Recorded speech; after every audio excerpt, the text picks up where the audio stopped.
বলছি তো, দাঁড়াও, আসো আসো আসো আসো আসো আসো। এই করে কিন্তু কালকে পায়ে ব্যথা পেয়েছো।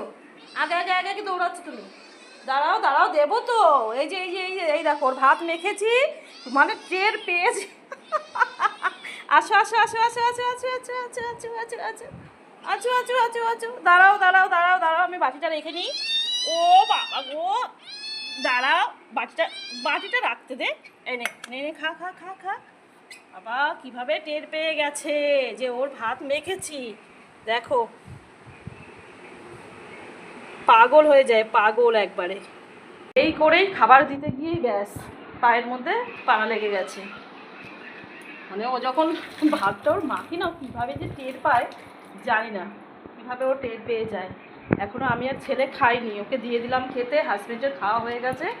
এই দেখো, থালাও তোলা হয়নি টেবিল থেকে, আর আদুরিকে খেতে দিয়ে দিলাম যে ও খাক, নইলে ছেলে আর আমি বসলে না ওর শুরু হয়ে যাবে একদম চিৎকার চেঁচামেচি। আর আদুরি ছিলও না এতক্ষণ, আদুরি বের হয়ে গেছিলো, ছেলে নিয়ে গেছিলো ওকে বের করতে। আরে সূর্য আয়,